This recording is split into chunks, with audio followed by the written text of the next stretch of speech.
তোমার এই ঘুমটা মৌলবীর দলের জিগায়ও ওযুর সময় ঘাড় মাসেও করলে যে ওযু হবে না, এটা কোরআনের কোন আয়াতে আছে অথবা কোন সহিহ হাদিসে আছে? যদি কোরআনের আয়াত দেখাইতে পারে, হাদিস দেখাইতে পারে, আমরা মানবো। আর যদি না দেখাইতে পারে, শুধু সাফার জুড়ে কথা প্রমাণ হয়, ঝাড়ুর বাড়ি একটাও মাটি পড়ব না। সুন্নতের জন্য দলিল লাগবে, বেদাতের কোনো দলিল লাগবে না। কিন্তু আমাদের সমাজে দেখা যায়, যখন আপনি বলবেন যে ভাই এগুলো বেদাত, তখন বলবে যে এগুলো যে বেদাত কোন হাদিসে আছে, কোন কিতাবে আছে দেখাও আমাকে, বলে না? আপনি বলেন যে ভাই ওজুর শুরুতে ওজুরে নিয়ত নাই, ওজুর নিয়ত পারেন?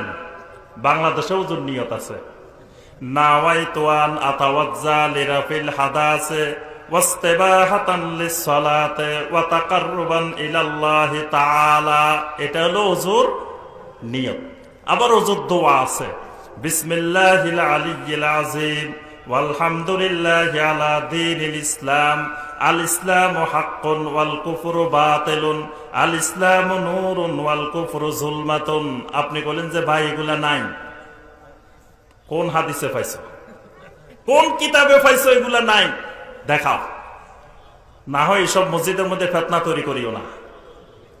মসজিদে আসো ফিতনা তৈরি করতে, বুঝছি লামাযহাবি ওয়াহাবি এগুলো বেদাত বলছো, এগুলো দলিল দেখাই যাও। কোন হাদিসে পাইছো, কোন কিতাবে পাইছো, কোথায় পাইছো দেখাও। আচ্ছা, এবার আপনি বলেন যে শুনেন, নামাজের মধ্যে যে এইভাবে একজন দুই হাত দূরে দূরে দাঁড়াইছেন, এটাও জায়েজ নাই, এটাও সুন্নতের খেলাফ, এটাও বেদাত। একজন এখানে দাঁড়াইছেন, একজন এখানে দাঁড়াইছেন, কই পাইছো দেখাও হাদিসে। এরকম যে দাঁড়ানো যাবে না, কোথায় পাইছো, দলিল দেখাও। আচ্ছা, এবার বললেন যে নামাজের মধ্যে নাওয়াইতু আন উসাল্লিয়া লিল্লাহি তাআলা সালাসা আরবা খামসা সিত্তা সামানিয়া, এগুলা কই পাইছো? এগুলা যে বেদাত, কই পাইছো দেখাও।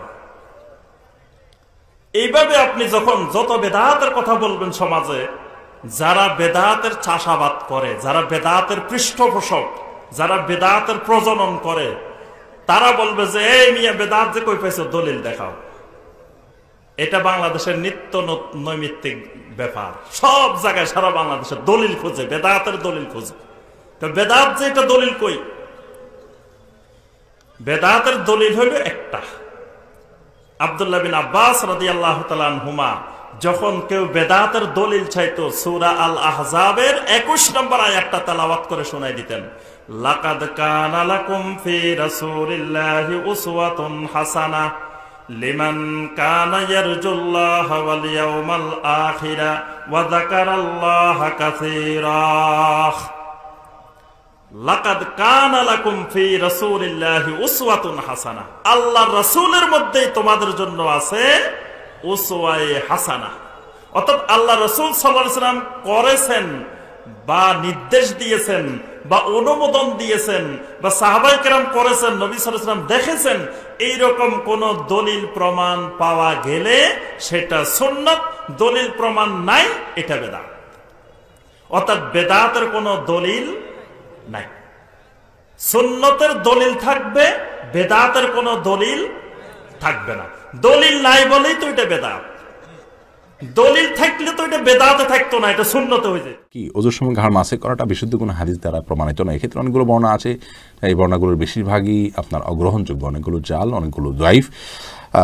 এক্ষেত্রে অনেক উলামায়ে কেরাম এটাকে মুস্তাহাব বলে থাকেন, কিন্তু মুস্তাহাব বা সুন্নাহ, বিশেষ করে সুন্নাহ সাব্যস্ত হওয়ার মতো দলিল নেই। যে দলিলগুলো আছে সেগুলো যে সমস্ত উলামায়ে কেরাম মুস্তাহাব মনে করে থাকেন, কারোর কাছে যে দলিলটা অধিকতর শক্তিশালী মনে হয় তিনি আমল করবেন, কিন্তু আমরা এটাকে শক্তিশালী মনে করি না। এই সম্পর্কে দলিলগুলোকে পর্যালোচনা করলে মনে হয় যে ঘাড় মাসের বিষয়টি মানে হাদিস দ্বারা সাব্যস্ত নয়। ঘাড় বসে করার হাদিস আছে কি? ঘাড় বসে করার হাদিসটা খুবই খুবই দুর্বল। কেউ কেউ মুস্তাহাব বলেছেন, কেউ বেদাত বলেছেন। অজুতে ঘাড় মাসে করতে হবে না, অজুতে ঘাড় মাসে করা সুন্নাহ নয়, বরং এটা দরকার নেই। তবে এই মাসাটা শুধু লাগবে না, ওজুর মধ্যে বাকি সব ঠিক আছে, কিন্তু এই যে ঘাড় মাসে করার, যে গর্দান মাসে করা, এটার যে হাদিসটা এসেছে সেই হাদিসটা সহি না, সেটা দয়ীফ, অত্যন্ত দয়ীফ। যে ঘাড় মশে করা আসলে সহি হাদিস দ্বারা সাব্যস্ত হয়নি, এবং যে হাদিসগুলি আসছে সবগুলি এমন হাদিস যেগুলো সবগুলো একত্র করলেও সেগুলো শক্তিশালী হয় না বা হাসান পর্যায়ের হাদিস হয় না। এই জন্য সেটা করাটা আমরা প্রথমে বলবো খেলাফে সুন্নত, আর কেউ যদি কোনো বাড়াবাড়ি করে জোর করে বলবো সে বেদাত করছে। কিন্তু হাদিস কিংবা রাসূল সাল্লাল্লাহু আলাইহি ওয়াসাল্লামের আমল এবং সাহাবায়ে কেরাম অজুর যে প্র্যাকটিসগুলো করিয়েছিলেন, প্র্যাকটিক্যাল দেখিয়েছিলেন, সেখানে কিন্তু ঘাড় মাসহের কোনো উল্লেখ নেই। সেই হিসাবে আমরা বলবো যে অজুতে ঘাড় মাসে করা এটা অজুর আমল নয়, অতএব অজু করার সময় ঘাড় মাসে করবেন না। দুটা আঙ্গুল এই যে এইভাবে নিয়ে নেবেন, আবার তারপরে পিছন থেকে সামনে এনে বৃদ্ধাঙ্গুল দিয়া কানের পিছনটা আর এই আঙ্গুল দিয়া কানের ভিতরটা মুছেন, শেষ। ঘাড় মাসার দরকার নেই। উজু একটি গুরুত্বপূর্ণ ইবাদত। আমরা অনেকে ঘাড় মাসা করতে দেখি। ঘাড় মাসা করার হাদিসটি জাল, ঘাড় মাসা করা বিদআত। ঘাড় মাসা করলে অজু হবে না, সালাত হবে না। সাবধান থাকুন, ঘাড় মাসা করবেন না। ঘাড় মাসা করার প্রমাণ হাদিসটি জাল। ঘাড় মাসা বিদাত, ঘাড় মাসার হাদিস মওযু জাল। মাসহুর রাকাবাতে আমানুন মিনাল গিল্লে, হাদিস জাল, মিথ্যা হাদিস নয় রাসূলুল্লাহ সাল্লাল্লাহু আলাইহি ওয়াসাল্লামের। সুতরাং ঘাড় মাসা করবেন না, এই মাথা এরকম একটু এদিক থেকে করলেন না আর এইভাবে একটা কাটিং দিলেন, এই কাটিং দিবেন না, বরং এই পুরা এইরকম নিয়ে যাবেন, আবার ফিরিয়ে নিয়ে আসবেন। এটা হচ্ছে সুন্নতে তরিকা নবী করিম সাল্লাল্লাহু আলাইহি ওয়াসাল্লামের। বিদাতি উজু করলে উজুই হয় না, আর উজুই যদি না হয় তাহলে নামাজ কি করে হবে?